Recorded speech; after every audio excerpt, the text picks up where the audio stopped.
Makanya kalau ingin Indonesia ini selamat, ya, kemarin ceramah saya di bulan Mei kemarin ya, saya sampaikan kalau Indonesia ini, negeri Indonesia ini tidak berhukum kepada Allah, cepat atau lambat Indonesia ini akan pudua.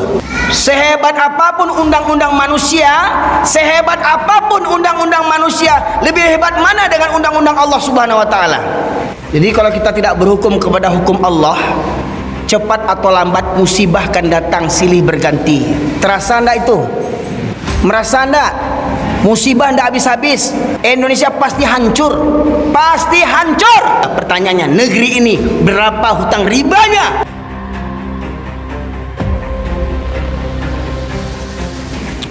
Salawat dan salam kita aturkan kepada junjungan kita Nabi besar Muhammad sallallahu alaihi wasallam, yang dengan diutusnya beliau menjadi rahmat bagi seluruh sekalian alam.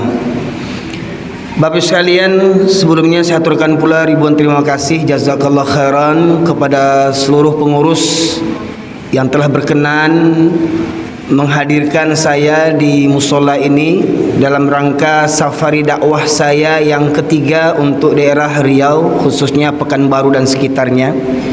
Perlu saya mengadakan safari dakwah ini karena kita melihat kondisi umat Islam kita di akhir zaman ini begitu banyak fitnah, Bapak Ibu sekalian.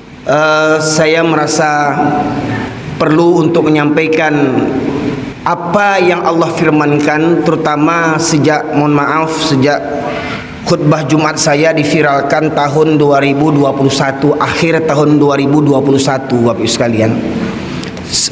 Mengapa sebegitunya saya khutbah ketika itu, ya, menghantam tradisi khususnya orang-orang di Sumatera Barat yang tradisinya hobi berburu, bermesraan dengan anjing-anjing, ya, masjid musola lengang, ya, dan bahkan ada di masjid di Sumatera Barat itu yang buka cuma untuk hari Jumat saja, ya, untuk sholat Jumat dibuka, habis sholat Jumat nanti dibukanya seminggu lagi untuk sholat Jumat, ya, masih ada tuh di Sumatera Barat, Bapak sekalian. Bapak sekalian, rahmatullah, sebagaimana tema yang saya usung dalam safari dakwah yang ketiga ini membahas seputar orang muslim mengaku muslim tapi kok Tuhannya banyak. Kita tahu orang kalau muslim itu Tuhannya cuma satu, ya, karena kita mengucapkan dua kalimat syahadat, asyhadu an la ilaha illallah wa asyhadu anna muhammadar rasulullah. Kita hanya bertuhankan kepada Allah, tiada ilah selain daripada Allah yang kita sembah, la ilaha illallah. Namun masyarakat muslimin pada prakteknya, bahkan umat Islam ternyata memiliki Tuhan yang lain selain daripada Allah, ya. Maka ini saya pandang perlu agar kita jangan tertipu, jangan terlena dengan bujuk rayuan setan yang selama ini menggoda kita. Jangan sampai pemahaman yang sesat itu terbawa sampai akhir hayat kita menghadap Allah Subhanahu wa taala. Maka Bapak sekalian, rahmatullah, untuk awal majlis ini saya sampaikan firman Allah surat yang ke-16, surat An-Nahl ayat 36, di mana Allah berfirman, a'udzubillahi minasyaitonirrajim, wa laqad ba'atsna fi kulli ummatin rasulan an i'budullaha wajtanibut taghut. Ya, Allah berfirman yang artinya, dan sungguh telah kami utus para nabi untuk setiap umat.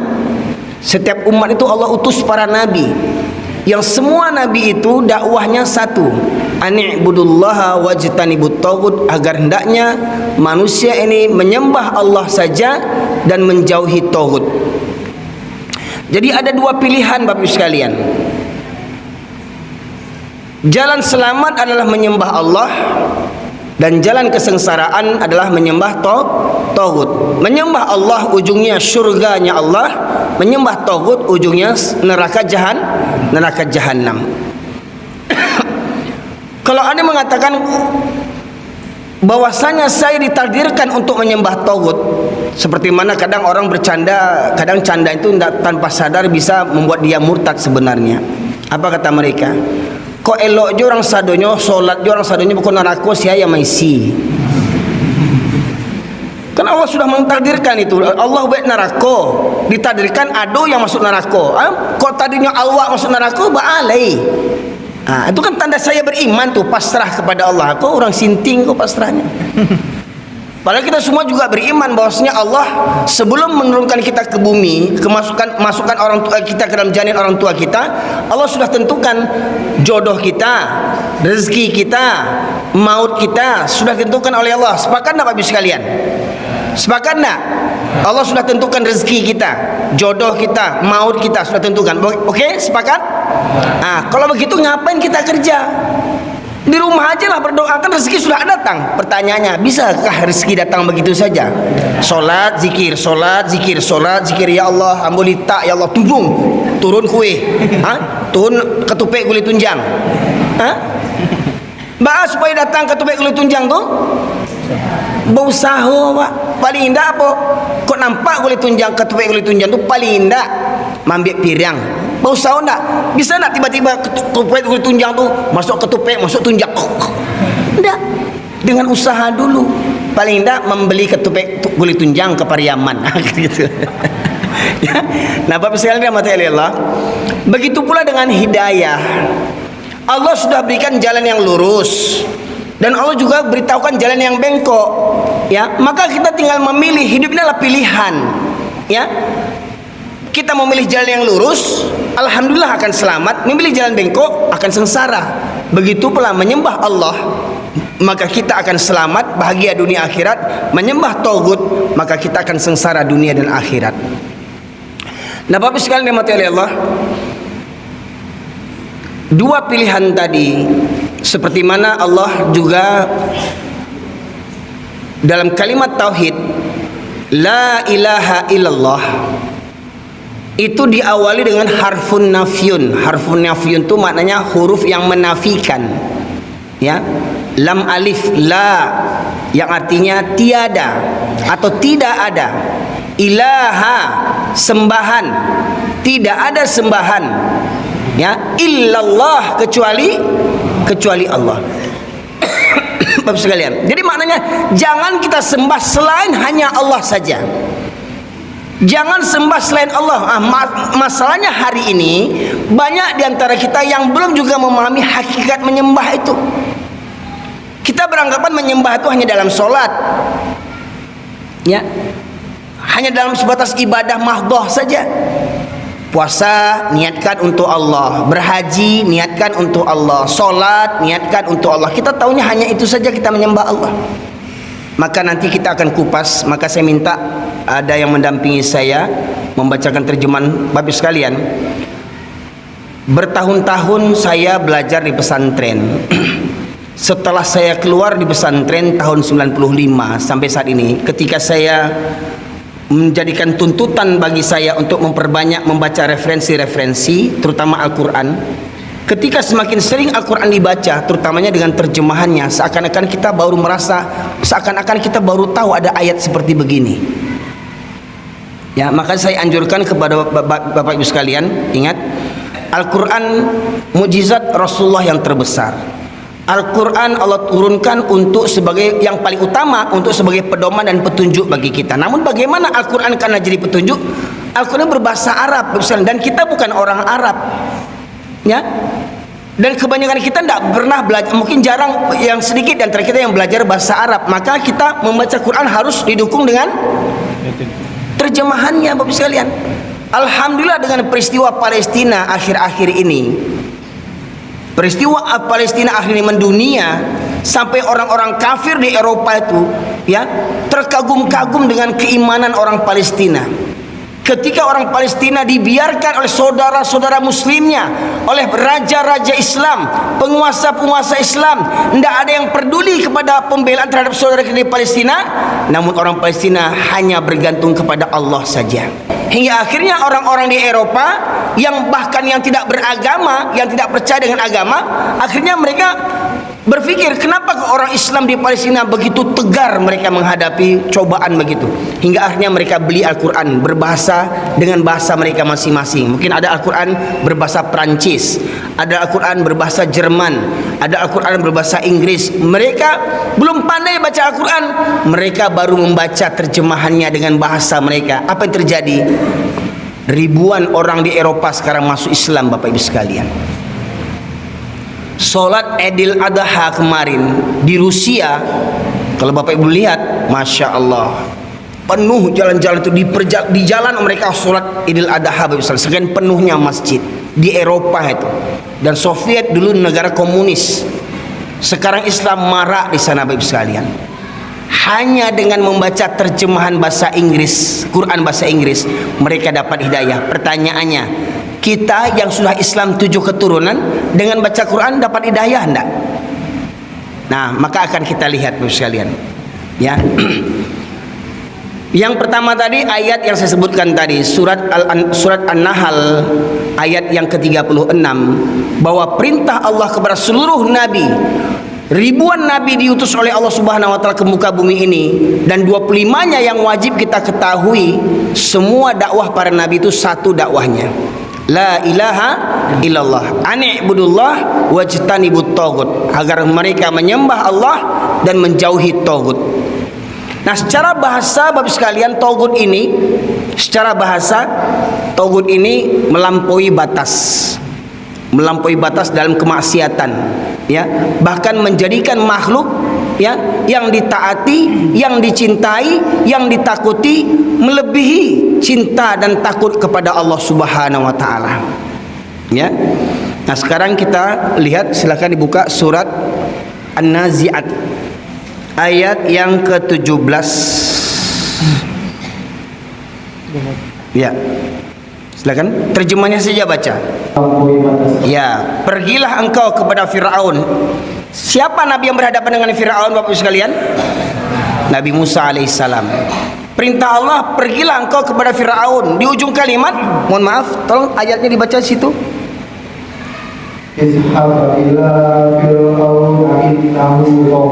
Nah, akhir ayat ada bunyi togo. Itulah asal kata togut tadi tuh. Togo yatgo, ya, yaitu melampaui batas. Jadi kata Allah, pergi kau Musa kepada Firaun, karena Firaun itu melampaui batas.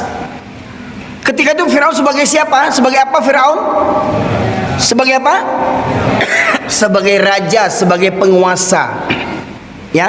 Nah, di antara orang-orang yang berpeluang menjadi togut adalah para penguasa yang zalim. Dan ingat, penguasa yang zalim, togutnya seperti Firaun, itu akan tetap ada sampai hari kiamat, hanya pelakunya saja yang berbeda. Kadang ada tuh tampangnya hampir mirip-mirip Firaun tuh, kurus krempeng cungkring, ya. Nah, ya ada tampangnya di zaman ini yang tampangnya macam Firaun tampangnya. Kalau kita lihat foto-foto Firaun, mirip kali wajahnya. Ada di negeri Konoha tuh, ya. Nah, tampang Firaun, zalim, ya, membunuh 700 orang rasa nggak ada punya dosa, ya, membantai orang-orang kaum muslimin nggak punya rasa dosa, ya. Nah, ada Firaun yang begitu di zaman ini, Pak Ibu sekalian, ya, yang melampaui batas. Penguasa yang melampaui batas, orang yang punya pangkat jabatan yang melampaui batas, yang mereka berlaku zalim seakan-akan mereka tidak takut kepada Allah. Bahkan ada seorang pengamat politik mengatakan hebatnya di negeri Konoha, ya, karena kenapa tidak bisa maju? Karena tidak ada yang ditakuti. Bahkan Tuhan saja di negeri ini tidak ditakuti. Tuhan saja di negeri ini tidak ditakuti. Banyak pejabat-pejabat disumpah dengan Al-Quran, tetapi mereka melanggar sumpah mereka. Seakan-akan apa? Seakan-akan tidak ada hari kiamat, tidak ada hari perhitungan, tidak ada hari pengadilan. Ya, mereka sangka mereka berkuasa selamanya di muka bumi ini, dan di akhirat mereka terbebas. Karena apa? Mereka tidak beriman kepada Allah Subhanahu wa taala. Baik, ya. Di ayat yang ke-17 itu bunyinya, kemudian lanjutkan ayat 37 dan 38 surat yang sama. Maka adapun orang-orang yang melampaui batas, kata Allah, lanjut, dan lebih mengutamakan kehidupan dunia. Ya, lebih mengutamakan kehidupan dunia. Orang yang melampaui batas cintanya kepada dunia. Boleh kita cinta dunia, Jangan tinggalkan dunia, tapi ingat jangan melebihi cinta kita kepada Allah dan Rasul. Ada orang cinta dunia, bangun tidur kerja yang dipikirin, sholat subuh enggak. Ada enggak orang kayak begitu? Ada enggak? Lihat di pasar tuh coba. Hah? Alun jago orang lain masih lalu orang lah, banyak orang di pasar tuh menyiapkan galehnya. Pertanyaannya berapa banyak yang sholat? Dan tanya pula kebanyakan yang penggaleh itu orang Islam atau orang kafir? Rata-rata orang Islam. Ya. Sarami itu orang dekat pasar dengan masjid. Seberapa banyak yang masuk masjid orang di pasar itu? Bapak sekalian. Ya, melampaui batas cintanya kepada dunia itu melampaui batas. Sampai lagunya tercipta ya. Aku tercipta hanya untukmu, hidupku hampa tanpa dirimu. Katanya, aku tercipta hanya untukmu katanya. Terus, wa ma khalaqtul jinna wal insa illa liya'budun di mana? Dan tidaklah aku ciptakan jin dan manusia kata Allah kecuali untuk beribadah kepadaku. Tak bagi mereka yang mampu cinta ini, aku tercipta hanya untukmu. Hidupku hampa tanpa dirimu. Terus Allah mau dikemanakan? Putus cinta dia hampa hidupnya. Ya, mati pacarnya, mati suaminya, mati istrinya, hampa hidupnya. Terus apakah hidupnya untuk manusia? Apakah bukan untuk Allah hidupnya? Ya, tanpa sadar orang mabuk cinta begitu. Begitu pula orang yang mabuk cinta negeri. Bahkan cinta negeri pun bisa melampaui menjadi murtad. Apa contohnya? Lagunya yang kita diajarkan dulu, diajarkan supaya kita sesat. Apa lagunya? Padamu negeri kami berbakti, bagimu negeri jiwa raga kami. Lagu murtad. Siapa yang meyakini hakikat lagu itu bisa murtad, musyrik dia. Bagimu negeri jiwa raga kami, haram hukumnya. Jiwa raga kita untuk siapa? Untuk Allah jiwa raga kita, bukan untuk negeri yang koruptor ini Bapak Ibu sekalian. Ya, sadar nak kita waktu kecil diajarkan lagu-lagu itu dulu. Cuman waktu kita kecil kurang akal, maka sekarang berpikir kita dengan akal yang sehat. Jangan sampai tua-tua ini masih geblek juga lagi. Ya Bapak Ibu sekalian. Nah itu beberapa ayat berkaitan tentang masalah tauhid. Dan apapun orang-orang yang melampaui batas kata Allah, ya, yang cintanya kepada dia melampaui batas. Jadi tauhid itu termasuk siapa? Bisa jadi tauhid itu ya kita juga, yang cinta kepada dunia dengan terlampau batas. Demi pangkat dan jabatan tidak peduli, mau menghantam orang, mau membunuh orang, mau menipu orang, ya, mau dengan korupsi, nggak peduli. Yang penting bagaimana supaya dapat jabatan, kayak mana supaya jadi presiden, jadi anggota dewan, mau jadi gubernur, mau jadi wali kota, nggak peduli. Mau orang mati, mau tidak, mau orang terzolimi atau tidak, yang penting saya berkuasa. Itulah tauhid tadi Bapak Ibu sekalian, menghalalkan segala cara. Kira-kira ada nggak tipe-tipe tauhid di zaman kita ini? Oh banyak kali, waktu caleg-caleg kemarin tuh banyak tuh, ya, caleg-caleg koruptor, ya, itu Pak Ibu sekalian. Nah kemudian Pak Ibu sekalian, kita akan mengungkapkan beberapa ayat yang menyebutkan kata-kata tauhid di situ, ya. Silakan buka surat An-Nisa, ayat yang ke-60. Ulang balik, tetapi mereka sebelumnya. Tetapi mereka masih menginginkan ketetapan hukum kepada tauhid. Tetapi mereka masih menginginkan ketetapan hukum kepada tauhid. Bercerita tentang hukum tapi dikaitkan dengan tauhid. Maknanya apa? Di awal ayat Allah sebutkan, tidakkah kau perhatikan orang yang mengaku beriman kepada apa yang diturunkan kepadamu dan apa yang diturunkan sebelum kamu? Maknanya apa itu? Apa yang diturunkan sebelum Nabi Muhammad? Kitab-kitab Taurat, Zabur, Injil dan Al-Quran. Ada orang yang mengaku beriman kepada Al-Quran, ya, tetapi meminta ketetapan hukum kepada tauhid. Apa maknanya itu? Dari sini Bapak Ibu sekalian bagaimana memahaminya? Maknanya apa? Hukum yang tak sesuai dengan Al-Quran itu namanya hukum tauhid. percaya atau tidak, terima atau tidak. Karena ada kelompok-kelompok Islam hari ini ketika membahas tentang masalah tauhid, wah mereka, ini khawarij, ya, semua tauhid. Ini firman Allah yang menyebutkan. Banyak kelompok-kelompok Islam yang ketika dibahas tentang tauhid banyak yang takut, banyak yang meradang ketika dibahas tentang tauhid. Bahkan mohon maaf, banyak yang dipenjara karena pengajian tauhid ini, Pak Ibu sekalian. Bagi saya, apa yang saya takutkan? Ini firman Allah, mau ditangkap saya tangkap. Ibu sekalian, ini ayat harus disampaikan kepada umat, Bapak sekalian. Ya, tolong Bapak sekalian, yang punya Quran Android silahkan buka, di screenshot. Nanti di rumah catat ya, di rumah nanti buka lagi, renungkan lagi. Ya, syukur-syukur alhamdulillah kalau Bapak Ibu sekalian punya tafsir Ibnu Katsir misalkan, ya, atau tafsir apa saja, ya, asalkan jangan tafsir Al-Misbah, ya, punya profesor yang gila itu, ya, jangan buka itu profesor gila yang mengarang itu Al-Misbah itu, ya, profesor kurang ajar yang mengatakan Nabi Muhammad tidak dijamin masuk surga, itu profesor di negeri Konoha itu, ya. Nah, silakan dibuka tafsir surat An-Nisa ayat 60, ya. Nah, kita ulang balik terjemahannya. Tolong disimak Pak Ibu sekalian. Tolong disimak. Ya. Maknanya dalam kalimat tadi ada pertanyaan, tidakkah kau perhatikan? Maknanya apa? Allah mengherankan sifat orang yang mengaku beriman kepada kitab. Ya, mengaku-ngaku beriman kepada kitab, tetapi mereka meminta ketetapan hukum kepada tauhid. Lanjut. Bapak Ibu sekalian, saya mengajak Bapak Ibu sekalian tolong nanti ayat ini dibuka-buka ya. Jadi mohon maaf kalau saya ditangkap karena ayat ini, Bapak Ibu jadi saksi semuanya. Iya, betul Pak. Di negeri Konoha ketika kita membaca Al-Quran, mohon maaf Pak, di negeri Konoha untuk MTQ dapat juara, menghafal Al-Quran dapat juara, tapi mengamalkan Al-Quran dapat penjara. Bapak Ibu sekalian, lihat nanti Bapak Ibu sekalian, ya. Nah, pertanyaannya, betulkah kita ini negara yang muslimnya terbesar di dunia? Betul Pak? Umat Islam terbesar di dunia di mana? Di Indonesia, benar? Pertanyaannya, adakah Indonesia ini ditegakkan hukum Islam? Kenapa? Apa alasannya? Kenapa kita mayoritas Islam terbesar di dunia tetapi tidak mengamalkan syariat Islam? Apa alasannya? Toleransi kepada siapa? Kepada orang kafir, bukan non muslim, orang kafir.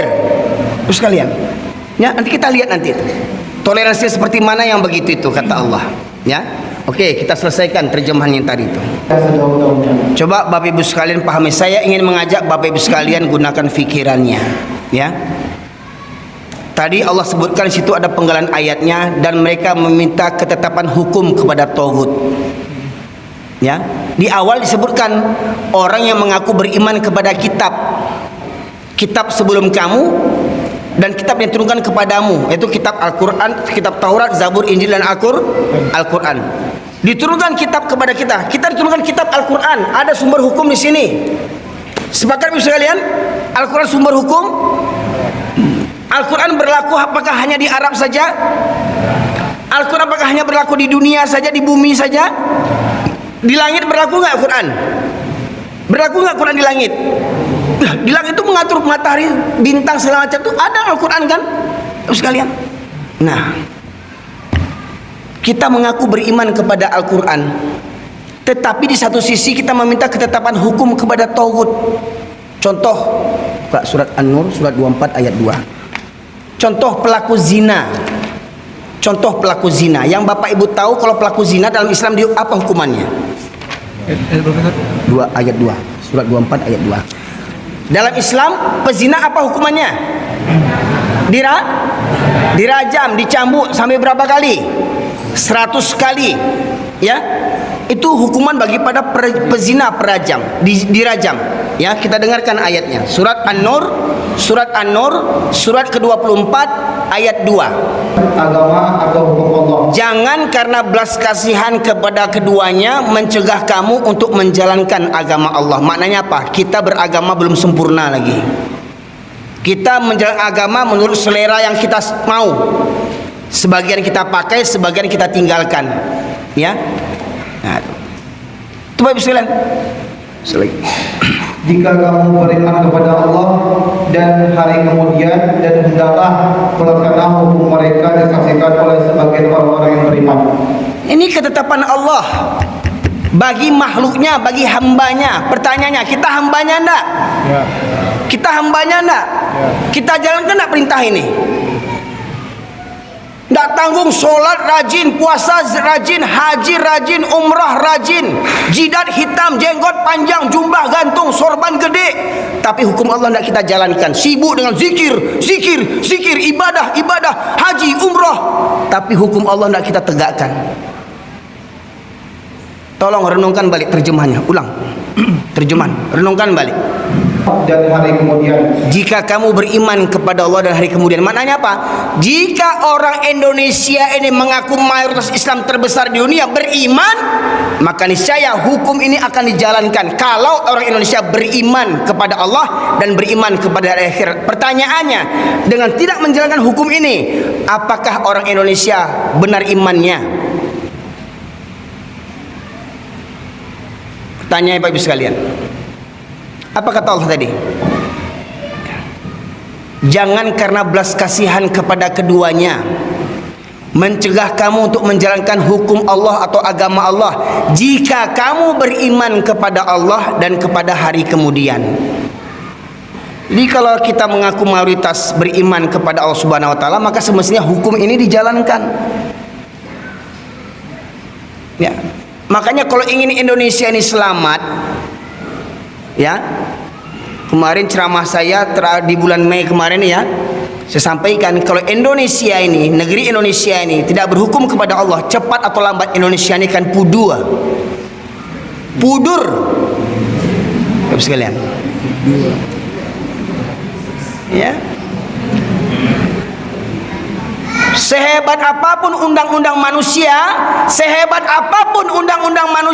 lebih hebat mana dengan undang-undang Allah Subhanahu wa taala? Hukum Allah. Kurang ajarnya manusia, mereka buat undang-undang sendiri, mereka buat hukum sendiri untuk mereka, dan mereka mengabaikan hukum Allah Subhanahu wa taala. Itu kurang ajar namanya. Kita makhluk yang hina mengaku setara dengan Allah, berhak membuat undang-undang, membuat hukum-hukum dan kalama di awak seorang aja. Ya, Bapak sekalian.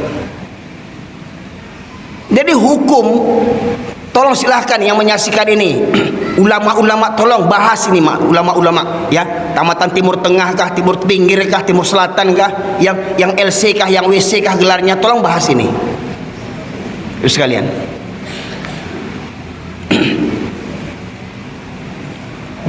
Meminta ketetapan hukum kepada taghut itu apa maksudnya? Tolong jujur para ulama, tolong ulama jujur. Meminta ketetapan hukum kepada taghut itu apa maksudnya? Yang saya pahami, meminta ketetapan hukum kepada taghut adalah Allah sudah tetapkan hukum di sini, kita buat hukum yang lain selain daripada Al-Quran, maka hukum yang tidak bertentangan, yang tidak sesuai dengan Al-Quran, sementara sudah ditetapkan di sini, maka itulah hukum taghut. Sementara kita diperintahkan untuk mengingkari taghut, kafir kepada taghut. Surat Al-Baqarah 256 di penggalan ayatnya Allah berfirman, "Faman yakfur bit-taghut wa yu'min billah faqad istamsaka bil urwatil wuthqa lam fisama laha wallahu sami'un alim." Barang siapa yang ingkar kepada taghut dan beriman kepada Allah, maka dia telah berpegang teguh kepada buhul tali agama Allah yang kuat, yang tidak akan putus, maknanya tidak akan tersesat.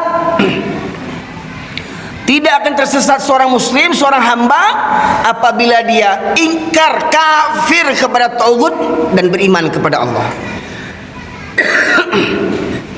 Tadi disebutkan kenapa hukum Islam tidak diterapkan di Indonesia, karena untuk menenggang toleransi. Sekarang kita buka surat Al-Maidah ayat 49. Al-Maidah surat yang kelima ayat 49. apa yang diturunkan Allah, Dan hendaklah kamu memutuskan perkara di antara mereka, di antara manusia ini, menurut apa yang diturunkan Allah. Kalau terjadi kasus pelanggaran hukum di antara kita, apa kata Allah? Hendaklah kamu memutuskan perkara di antara mereka menurut apa yang diturunkan Allah. Apa yang diturunkan Allah? Al-Quran. Contoh, terjadi perzinahan, kedapatan berzina laki-laki dengan perempuan yang belum berkeluarga, maka hukumannya apa? Sudah Allah sebutkan tadi, surat An-Nur ayat 2, dirajam, dicambuk 100 kali. Hendaklah kamu memutuskan perkara di antara mereka menurut apa yang diturunkan Allah. Bapak Ibu sekalian, ya. Nah, oke, lanjut.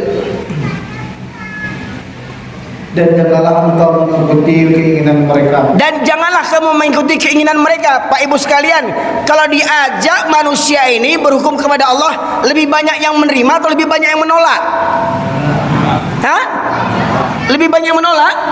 Kalau ada yang menolak, apa kata Allah? Janganlah kamu mengikuti keinginan mereka.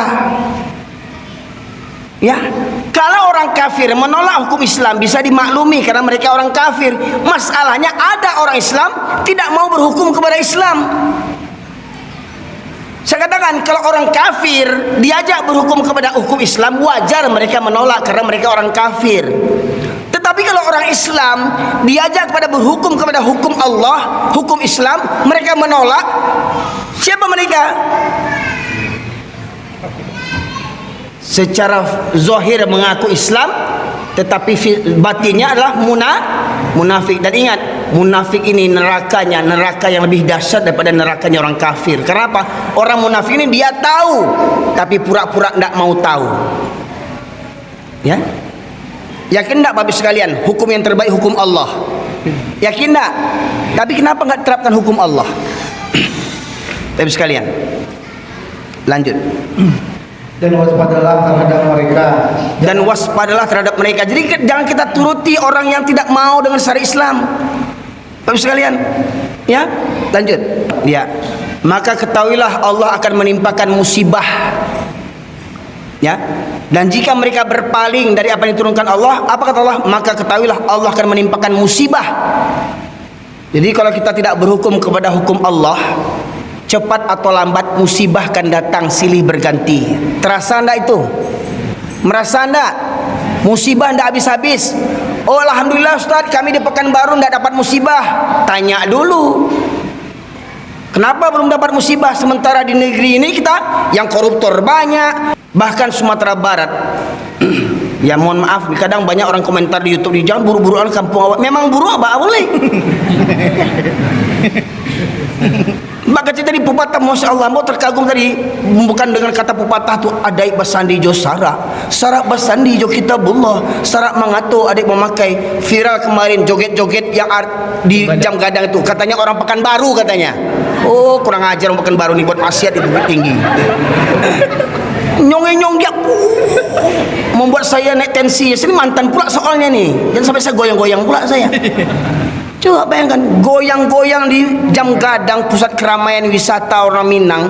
Di situ kalau kita masuk kota Bukit Tinggi tertulis adat bersihkan sarak, sarak bersihkan kitabullah. Katakan saya, omong kosong itu falsafah itu.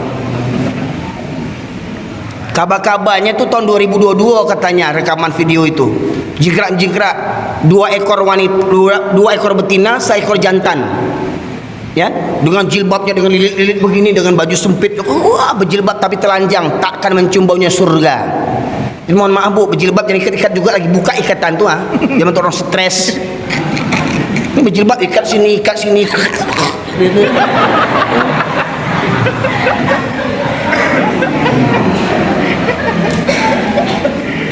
Buka surat Al-Ahzab ayat 59. Jilbab itu sejenis baju kurung yang lapang, baju kurung yang lapang, bukan baju belejin.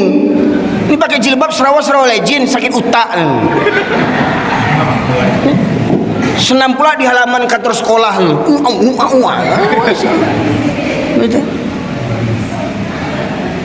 Ya. Jadi ingat Ibu sekalian, surat Al-Maidah ayat 49. Ya, jika ya kita menolak apa yang diturunkan Allah, maka Allah akan menimpakan musibah kepada kita. Ya, baca ayat berikutnya.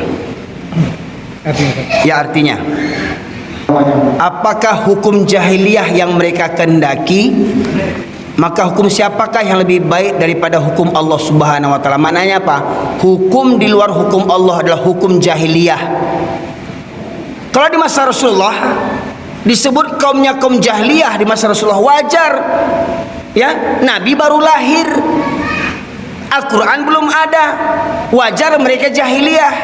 Wajar kakek-kakek paman-paman Nabi Muhammad jahiliyah, menyembah berhala. Karena apa? Dakwah Islam belum turun, Al-Quran belum sempurna. Ini kita, Nabi sudah turun, sempurna dakwah Nabi. Al-Quran macam-macam sekarang nih. Ada yang terjemahan, ada tadi anak kita baca untuk tafsirnya, ada terjemahan perkata, ada Al-Quran Android, ada Al-Quran ditekan pakai pena keluar suaranya. Mudah sekarang belajar Al-Quran, memahami Al-Quran, Bapak sekalian.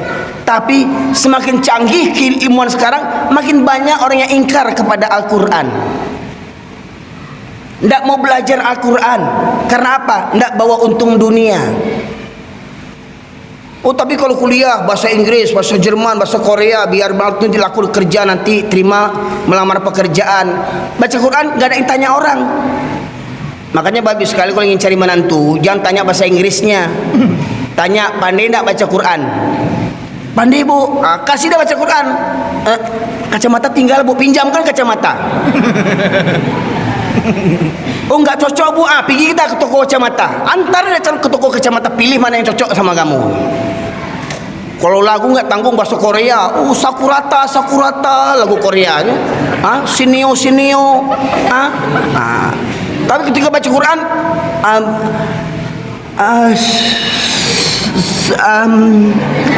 takkan tweet sekali. Banyak laporan kantor-kantor KUA, orang-orang pemuda-pemudi yang meminta surat nikah dites baca Quran, banyak yang tak pandai baca Quran. Silahkan survei membuktikan. Ya, tapi celakanya kau tahu ngasih surat juga KUA itu dikeluarkan juga surat nikahnya. Karena apa? Udah sumbat muncungnya sama pitih, balai. Ya, itu KUA kurang aja nama itu. Tangguang buku di neraka, buku di akhirat buku. Ya, Pak Ibu sekalian, mohon maaf nih, saya kaji saya men buka kulit tanpa isi aja nih Pak Ibu sekalian. Ya, memang saya nggak bisa basa-basi nih, karena mungkin darah-darah Medan sama Pariaman masuk dalam darah saya nih ya, Pak Ibu sekalian. Ya. Ya.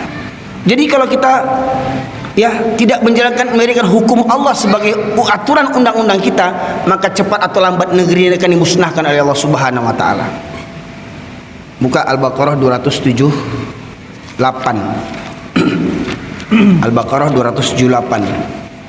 Wahai orang-orang yang beriman, bertakwalah kepada Allah dan tinggalkan sisa riba. Maknanya apa? Kalau dulu kita nggak tahu hukum riba, beli rumah kredit riba, beli motor kredit riba, terlambat dapat denda, nggak terbayar tarik lagi motornya, riba. Ya, beli rumah pakai riba, menikah hutang riba, kuliah hutang riba, itu haram hukumnya. Apa kata Allah? Hai orang-orang yang beriman, bertakwalah kepada Allah dan tinggalkan sisa riba. Kalau dulu kita nggak tahu hukum riba, sekarang udah tahu, tinggalkan. Jadi mohon maaf, jangan bangga kerja di Bank BRI, Bank BNI, jangan bangga kerja di bank. Jangan bangga, oh anakmu kerja di bank, jangan bangga, cilako tuh. Oh gaji gadang, yo gadang kena rako beko. Jangan bangga mana. Lebih baik menantu tukang tempel benen daripada tukang bank lagi. Terus sekalian. Ya. Cuman ya tempel benen itu karingnya busuk. Ya. Kerja di bank harum karingnya di AC, tapi narako juangnya. Diteki cua di nantarang awak. Bangga mana menantu ju pegawai bank. Terus sekalian. Ya. Lebih selamat menantu je tukang bengkel. Tuh, tinggalkan sisa riba. Lanjut, terjemahan berikutnya. Jika kamu orang yang beriman.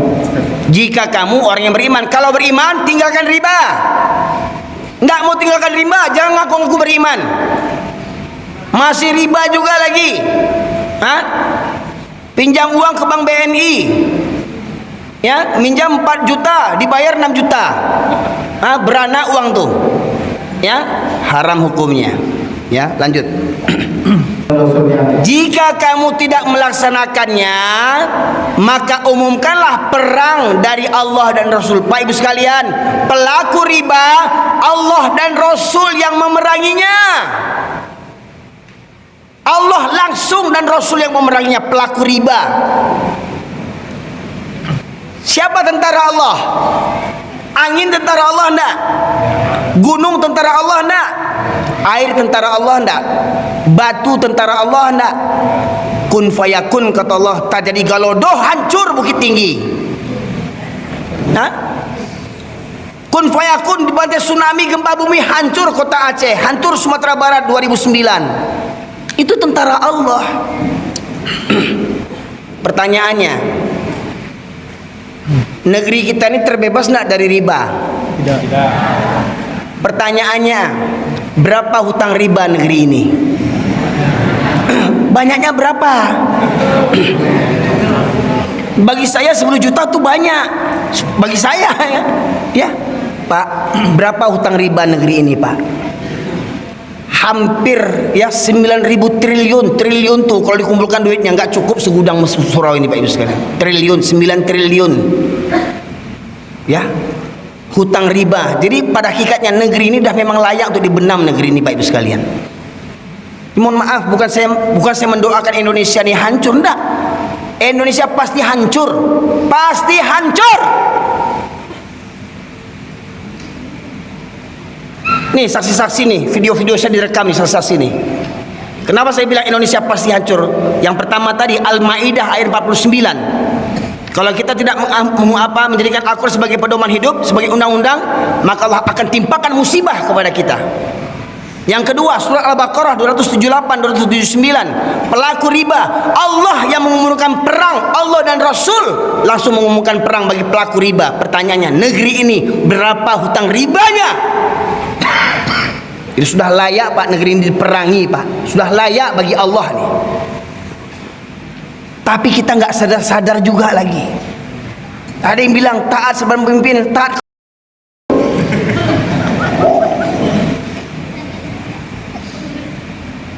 Pemimpin yang bagaimana nih yang ditaati? Ya. Racunnya selalu ya ayyuhalladzina amanu atiullah wa atiur rasul wa ulil amri minkum. Wahai orang beriman, taatlah kepada Allah, taatlah kepada Rasul dan ulil amri di antara kamu. Coba suruh jujur. Dalam kalimat surat An-Nisa 49 itu bunyinya bagaimana? Ya. 59. Ya ayyuhalladzina amanu, wahai orang yang beriman. Ati Allah, taatilah Allah, wa ati Rasul, taati Rasul, wa ulil amri minkum. Ulil amri itu tidak ada perintah atiunya, paham tak? Maknanya apa? Taat pada Allah dan Rasul itu mutlak taat pada Allah dan Rasul. Tapi taat kepada ulil amri bergantung bagaimana ulil amrinya. Kalau ulil amrinya taat pada Allah dan Rasul, wajib kita taat. Walau pribadi kita dizalimi oleh pemimpin yang zalim itu, tetapi dia berhukum kepada Allah dan Rasul, wajib kita taat. Pertanyaannya, siapa pemimpin yang taat kepada Allah dan Rasul hari ini? Adakah mereka taat kepada Allah dan Rasulnya? Ada mereka takut kepada Allah dan Rasul? Kalau mereka takut, hentikan riba. Pak Ibu sekalian, mohon maaf, saya siap menanggung resiko kajian ini Pak Ibu sekalian. Memang kajian yang berat, kajian tauhid yang paling berat Pak Ibu sekalian. Oh kareh banda kaji Ustaz tuh yo. Pertanyaannya, Nabi Muhammad kajinya lembut enggak? Lembut enggak dakwah Nabi Muhammad SAW? Lembut enggak? Pertanyaannya, dicintai enggak Rasulullah di kampungnya? 13 tahun Rasulullah berdakwah di kampungnya, dicintai umatnya enggak? Dicintai kaumnya enggak? Kadibunuah Nabi kadibunuah. Bapak Ibu sekalian, ya. Tadi saya sebutkan semua Nabi perintahnya satu dari Allah. Ani'budullah wajtanibut taghut, sampaikan kepada kaummu hendaklah menyembah Allah dan jauhilah taghut. Tapi konsekuensinya apa? Konsekuensi dakwah tauhid ini, buka surat Al-An'am surat yang ke-6 ayat 112. Setan-setan manusia dan jin. Ya. Wa kadzalika ja'alna likulli nabiyyin aduwan syayatinil insi wal jin, kata Allah. Dan demikianlah untuk setiap nabi kami jadikan musuh-musuh dari kalangan jin dan manusia. Setiap nabi punya musuh. Ya. Nabi Ibrahim mendakwahi kaumnya, mendakwahi ayahnya. Apa yang didapat Nabi Ibrahim? Dibakar. Nabi Musa mendakwahi ayah angkatnya Fir'aun. Apa yang didapat Nabi Musa? Difitnah, mau dipenjara, mau dibunuh, dikejar, diuber.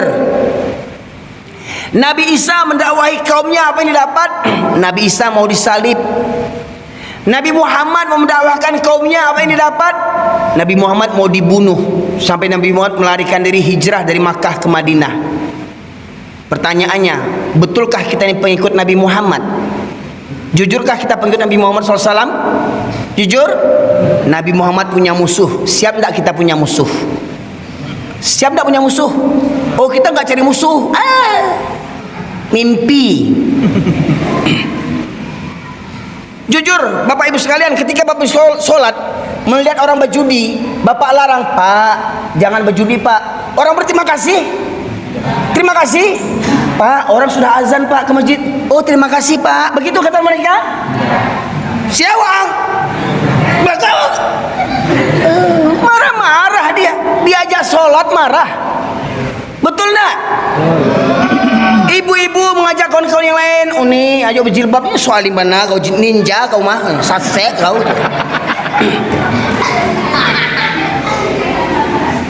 Enggak perlu jilbab tu, yang perlu hati kau, cik.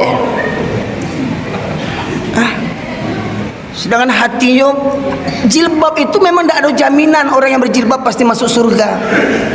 Betul, tidak ada jaminan orang yang sholat pasti masuk surga. Sedangkan sudah sholat berjilbab jadi tidak dijamin masuk surga, apalagi tidak sholat, tahu diuntung dia hanya. Ya. Orang yang sholat kalau ada jaminan masuk surga, tidak ada jaminan masuk surga. Yang berjilbab itu juga tidak ada jaminan masuk surga. Sedangkan sholat saja belum dijamin masuk surga, apalagi nggak sholat, tahu diuntung dia hanya pandi. Ini orang tuh Karajo bampo hari-hari ditagah berang. Ayo kecilnya orang Minang lo tuh, Islam lo kecilnya tuh. Betul tak Pak Ibu sekalian? Senang tak orang ketika kita mengajak mereka, mari sholat Pak? Senang tak? Enggak. Marah dia. Tapi kalau kita ajak orang Kristen sholat, dia marah, wajar. Orang kepala kau, aku Kristen, aku suka sembahyang dia.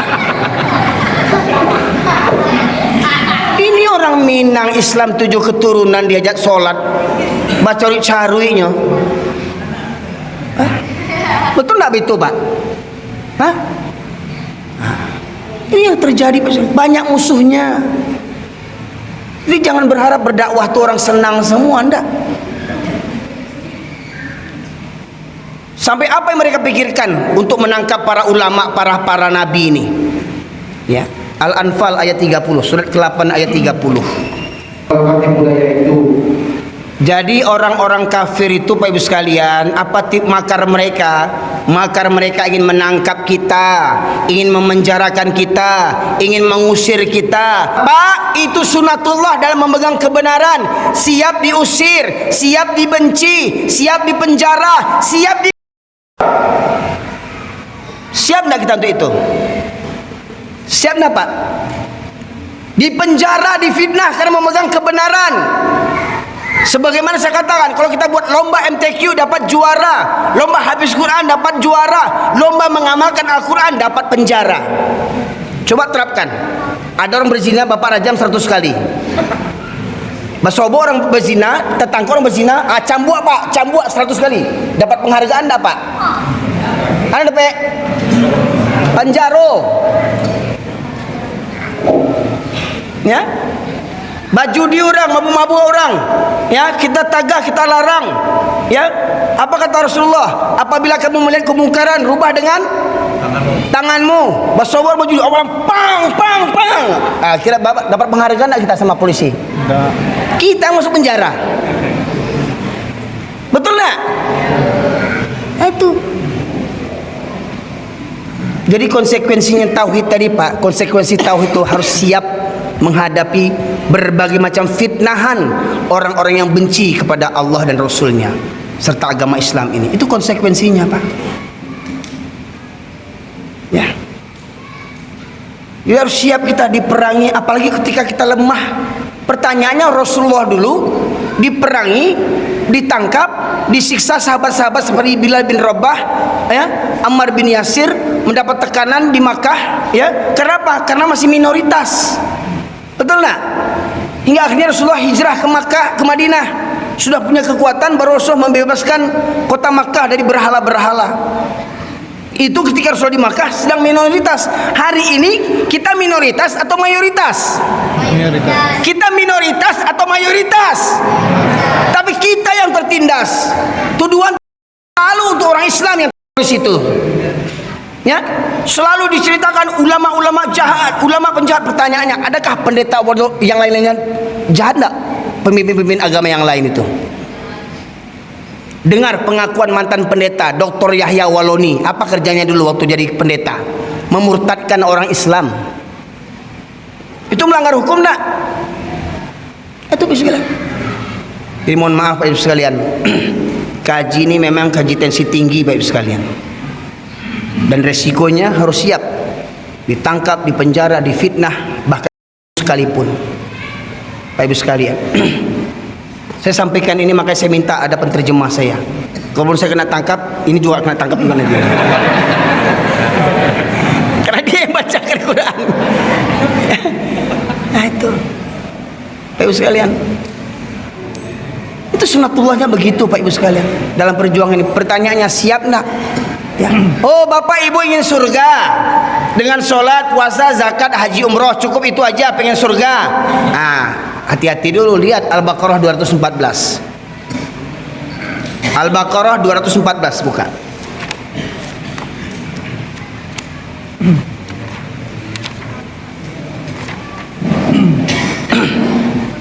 Cobaan seperti Apakah kamu mengira kamu akan masuk surga padahal belum datang kepadamu cobaan yang berat? Ya, sebagaimana cobaan yang ditimpakan kepada orang-orang sebelum kamu. Mereka ditimpa petaka malah bahaya, ya. Apakah kamu merasa kamu akan masuk surga dengan solatmu, dengan puasamu, dengan zakatmu, dengan hajimu, dengan umrohmu, dengan kurbanmu, dengan janggutmu, dengan jubahmu, dengan jidat hitammu? Apakah kamu merasa akan masuk surga sebelum datang ujian yang berat kepadamu, kata Allah. Pak, di tengah-tengah kehidupan kita ini kemaksiatan merajalela Pak. Semua penyakit umat-umat terdahulu daripada Nabi terjadi hari ini semuanya. Pedagang yang curang, Masya Allah, ya, pakai pemanis, pakai pengawet, pakai penyedap, pakai pewarna, zat kimia dan segala macamnya, ya. Kita rasa enak-enak saja padahal penyakit yang datang sama kita. Pedagang banyak yang tak jujur, ya. Ingin modal sedikit untung besar, ya. Pemimpin zalim, yang kaya menindas yang miskin, yang kuat menindas yang lemah. Sebagai masa katakan rajalela, coba bayangkan. Maka suruh anak waktu berjanggui. Nah, kalau berjanggui kan nak selera orang cari yang lain. Kau nak anak bentuk padusi, bentuk binatang Korea. Ya. Ya. Ini Pak sekalian. Nah, inilah kondisi kita hari ini Pak Ibu sekalian. Ini safari dakwah saya yang kedua dan malam yang pertama.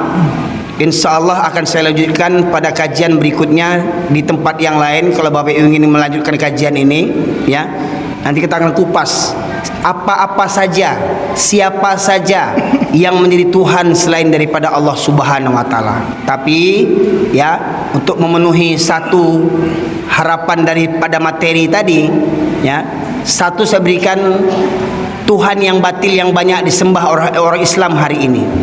Satu saya berikan bocorannya, ya. Buka surat Al-Jasiyah surat ke-45 ayat 23. Sudah ini kita tutup pengajian kita. Sekarang saya tengok dah banyak Bapak Ibu yang boleh ngantuk-ngantuk nampaknya nih. Ya. Surat yang ke-45 ayat 23. Bapak Ibu sanggup nggak kita ngaji sampai subuh? Sanggup nggak? Semangat? Sanggup? Saya nggak sanggup. Udah mengantuk soal ini. Ya, kalau nonton bola sanggup ya? Gol. Coba. Pernahkah kamu melihat orang yang menjadikan hawa nafsunya sebagai Tuhannya? Ulang lagi, Bu, simak Bu. Maka pernahkah kamu melihat orang yang menjadikan hawa nafsunya sebagai Tuhannya? Pernahkah kau melihat orang yang menjadikan hawa nafsunya sebagai Tuhannya? Ini yang banyak hari ini di kalangan orang Islam. Bagaimana mungkin ada orang Islam sholat seminggu sekali? Bagaimana mungkin ada laki-laki Islam malas datang ke masjid 5 waktu? Itu hawa nafsu. Mana enak sholat di rumah dibandingkan ke masjid? Kalau kata nafsu enak di rumah, nggak capek, ya jaga rumah, bisa cepat selesai sholatnya, bisa nyambung nonton sinetron.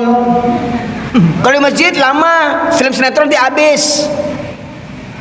Apalagi kalau ada sepak bola. Nah, sepak bola Indonesia dengan Korea, berapa banyak yang datang ke musola dengan kelapa kopi? Berapa banyak yang nonton bola dengan yang mendengarkan pengajian? Sampai subuh sanggup nonton bola. Wow, subuh KO semua tel. Tuhannya hawa nafsu. Perempuan banyak yang berjilbab, tapi seperti satria baja hitam, kadang berubah, kadang berjilbab, kadang enggak. Nah, berubah juga. Ya, kadang berjilbab, ya, jilbabnya besar, dapat hadiah orang pulang umroh, pulang haji, justru lutut, seruah pontong laki ini pakainya, sakit otak tuh. Kerudungnya kadang, sampai selutut kerudungnya dapat hadiah orang umroh ya, tapi seruah pontong laki, kolor laki ini pakainya. Ya. Atau ada pergi pesta pakai kerudung gede, celana legend dipakainya. Hah? Coba celana legend yang ibu punya itu kasih sama bapak kira-kira. Kalau bapak pakai seragam legend gimana? Menggoda enggak? Iya, menggoda mau untuk disepak seperti itu ya. Iya. Coba kenapa yang perempuan pakai celana legend enggak apa-apa yang pakai celana legend supaya nampak berotot gitu kan? Ini pakai kerudung Sarawak legend pergi beralek, pakai kerudung senam poco-poco ya. Sakit otak ya. Hawa nafsu. Lanjut. Ulang. Kalau orang sudah memperturutkan hawa nafsunya, Allah biarkan dia sesat. Bu, Pak, kalau kita beribadah mengikut hawa nafsu, Allah biarkan dia sesat. Lanjut. Pelajaran. Ya, kalau sudah Allah sesatkan, jadi mohon maaf, Allah menyesatkan kita itu bukan takdir Allah. Allah menyesatkan kita dari usaha kita. Sudah diagiah petunjuk Al-Quran, tapi malah mengikuti hawa nafsu. Nah, itu akhirnya apa? Sudah diberikan petunjuk hidayah dari Al-Quran, tapi tidak mau, ya, karena banyak tenggangan. Ya, nanti kalau saya begini, apa kata orang? Ya, baralek kau ndak borgen beko kecil orang beko gengsi awak. Awak lah bangsa, baralek borgen, bau utang-utang lo tuh ndak tahu duntuang. Nama bau utang baralek demi organ, kan andi itu nama itu. Gengsi beko kecil orang kampung beko, mati dulu orang kampung tuh. Betul kan? Nah, ini banyak dek menenggang orang banyak, kalau dek menenggang orang kampung. Ya, gengsi awak atau hawa nafsu. Anak daro jomara pulai lah bersabui balang ulang lalu kajian tu.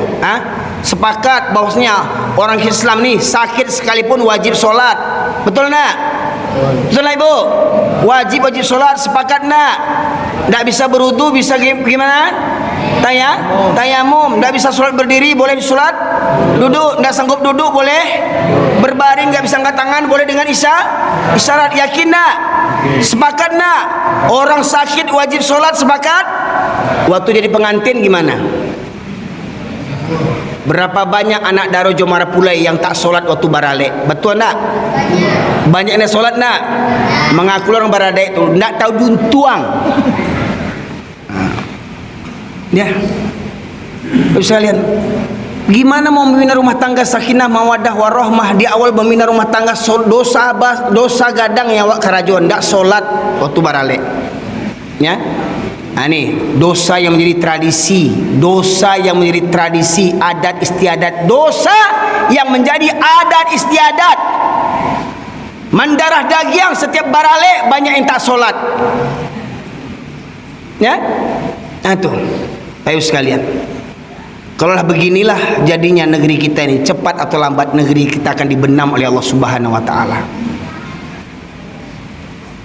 Terakhir penutup. Cukup sekian ya dari Dinda. Terakhir penutup saya sampaikan satu ayat. A'udzu billahi minasy syaithanir rajim.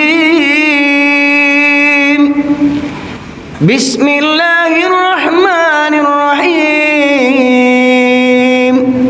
Walau anna ahlal qura amanu wattaqau lafatahna alaihim barakatim minas samai wal ard walakin kadzabu fa akhadnahum bima kanu yaksibun. Allah berfirman yang artinya, kalau sekiranya penduduk negeri-negeri ini beriman dan bertakwa, maka akan kami bukakan pintu berkah dari langit dan bumi. Tetapi penduduk negeri ini mendustakan ayat-ayatku, maka kuhancurkan negeri mereka dikarenakan ulah perbuatan mereka sendiri. Mendustakan ayat-ayatku, maka kuhancurkan negeri mereka dikarenakan ulah perbuatan mereka sendiri. Silahkan perbanyak berbuat zolim, silahkan perbanyak buat maksiat, cepat atau lambat azab itu akan datang kepada kita. Apakah kita menunggu azab Allah di dunia? Bapak sekalian, maka mari tumbuhkan, tanamkan iman dan takwa. Bagaimana caranya? Perbanyak hadir di majelis ilmu Bapak Ibu sekalian, dan selektif mencari guru. Ya, jangan bantu ya yang bahasa Suryani itu guru-gurunya itu. Ya. Para jamaah sekalian rahmati Allah. Semoga kiranya majlis kita ini diridai oleh Allah Subhanahu Wa Taala. Masyaallah muslimin, sengaja saya mengadakan safari ini dengan siap menanggung resiko. Pro dan kontra pasti banyak, komentar-komentar di YouTube pasti banyak Bapak Ibu sekalian. Tapi insyaallah selagi saya berpegang kepada Al-Quran dan Hadis, mohon maaf, selagi saya berpegang kepada Al-Quran dan Hadis dan pemahaman saya ini sesuai dengan Al-Quran dan Sunnah, saya tidak akan minta maaf kepada siapapun. Kok ada yang tersinggung, kok ada yang tersakit hati, saya tidak akan minta maaf kalau yang saya sampaikan adalah kebenaran dari Al-Quran dan Hadis. Ya, nehi saya, ya, sorry ya, sorry, saya tidak akan minta maaf. Ya, selagi saya berpegang kepada Al-Quran dan Sunnah. Ya, kalau saya sampaikan ada yang tersinggung, ada yang sakit hati, maka koreksi hati diri masing-masing. Tubu ilallah taubatan nasuha. Saya yakin saya pun tidak akan saya pun bukannya suci-suci amat. Ya, saya tahu saya pun banyak dosa. Tapi ingat, yang disukai oleh Allah bukan orang yang tak punya dosa. Yang dicintai Allah adalah orang yang berbuat dosa kemudian dia bertaubat kepada Allah Subhanahu Wa Taala. Itulah hamba yang dicintai oleh Allah Subhanahu Wa Taala. Maka saya mengajak kepada diri saya dan kepada kita semuanya, mari kita bersama bertaubat kepada Allah Subhanahu Wa Taala untuk senantiasa memperjuangkan Islam agar negeri kita ini terbebas daripada musibah, bencana dan malapetaka. Tidak ada cara lain untuk menyelamatkan negeri ini dari murkanya Allah kecuali hanya kita kembali kepada jalannya Allah Subhanahu Wa Taala, menjadikan Al-Quran sebagai pedoman hidup kita. Demikian saja yang dapat saya sampaikan pada kesempatan kali ini.